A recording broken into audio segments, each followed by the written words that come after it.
आदरणीय परीक्षक, माननीय शिक्षक वृंद आणि माझ्या प्रिय मित्र मैत्रिणींनो, अज्ञात जगणारा समाज कधी स्वातंत्र्य नसतो आणि अन्याय सहन करणारा समाज कधीच महान होत नाही. या ओळी आपल्या मनाला विचार करायला भाग पाडतात, कारण त्या केवळ शब्द नाहीत, तर त्या एका महान विचारसरणीचे प्रतीक आहेत. नमस्कार, मी विश्वराज अशोक जाधव, इयत्ता 9वी मध्ये मार्थोमा विद्यापीठ गोविली कल्याण या शाळेत शिकत आहे. आज मी तुमच्या समोर अशा एका महान व्यक्तिमत्वाबद्दल बोलणार आहे, ज्यांनी आपले संपूर्ण आयुष्य समाजाच्या उन्नतीसाठी अर्पण केले. माझा विषय आहे, आजच्या समाजात महात्मा फुलेंचे विचार किती प्रासंगिक आहेत. मित्रांनो, आपण आज आधुनिक युगात जगत आहोत. विज्ञान, तंत्रज्ञान, इंटरनेट, डिजिटल इंडिया या सर्व गोष्टींमुळे आपण खूप पुढे गेलो आहोत. पण एक प्रश्न आपल्या मनात निर्माण होतो, आपण खरंच विचारांनी आणि संस्कारांनी प्रगत झालो आहोत का? महात्मा फुले यांचा जन्म 11 एप्रिल 1827 मध्ये झाला. महात्मा फुलेंनी आपल्या आयुष्यात अनेक सामाजिक प्रश्नांवर काम केले. त्यांनी सर्वात मोठा भर दिला तो शिक्षणावर. त्यांचा ठाम विश्वास होता की शिक्षण हेच खरे स्वातंत्र्य आहे, कारण शिक्षणामुळेच माणूस विचार करू शकतो, योग्य अयोग्य यांचा निर्णय घेऊ शकतो आणि अन्यायाविरुद्ध उभा राहू शकतो. महात्मा फुले यांनी सांगितले होते, गती विना मती गेली, मती विना नीती गेली, नीती विना गती गेली, गती विना वित्त गेले, वित्त विना शूद्र खचले, इतके अनर्थ एका अविद्येने केले. हे वाक्य शिक्षणाचे महत्त्व खूप सुंदरपणे सांगते. आजही आपल्या समाजात अनेक मुलं शिक्षणापासून वंचित आहेत. आर्थिक अडचणी, सामाजिक बंधने आणि अज्ञान यामुळे अनेकांना शिक्षण मिळत नाही.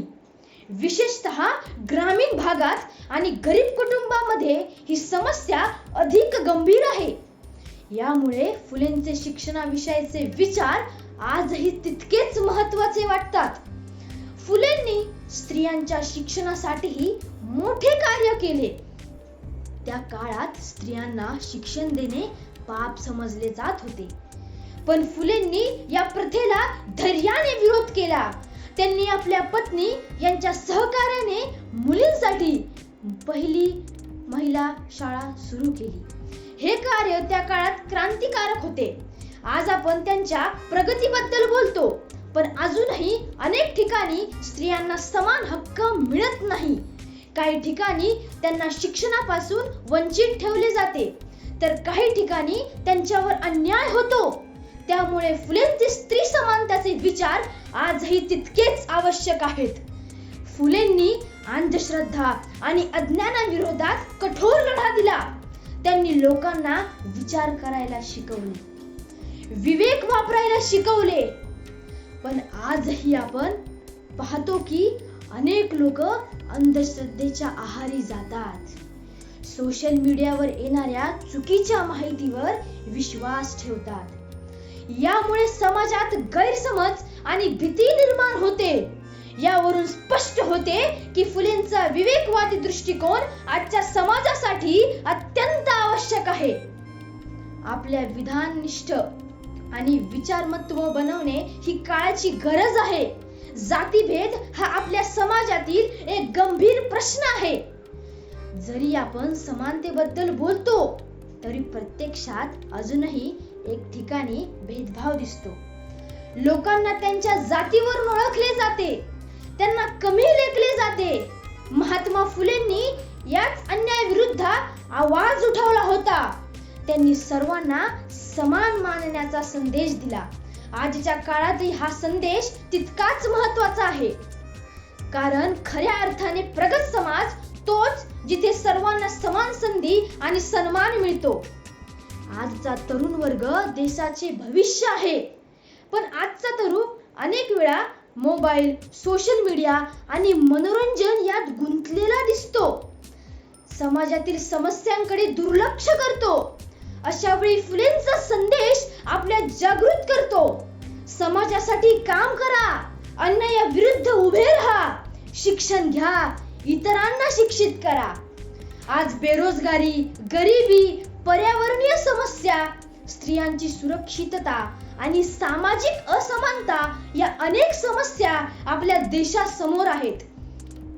या सर्व समस्यांवर उपाय शोधायचा असेल तर आपल्याला फुलेंच्या विचारांकडे वळावे लागेल. महात्मा फुलेंचे विचार हे केवळ इतिहासापुरते मर्यादित नाहीत, ते आजच्या वर्तमानातही जिवंत आहेत आणि भविष्यासाठी मार्गदर्शक आहेत. त्यांचे विचार आपल्याला केवळ चांगला नागरिक बनवत नाहीत, तर एक जबाबदार माणूस बनवतात. शेवटी मी एवढेच सांगू इच्छितो, महात्मा फुलेंचे विचार हे कालबाह्य नाहीत, तर ते आजच्या समाजासाठी अत्यंत आवश्यक आहेत. जर आपण त्यांच्या विचारांचे पालन केले तरच आपण एक समताधिष्ठ, शिक्षित आणि प्रगत समाज निर्माण करू शकतो. चला आपण सर्वजण मिळून त्यांच्या विचारांचा प्रसार करूया, त्यांच्या स्वप्नातील भारत घडवूया. इंसाफ की डगर पे चलो दिखा के, भारत देश तुम्हारा है, महात्मा जी नेता तुम्ही हो कल के. धन्यवाद.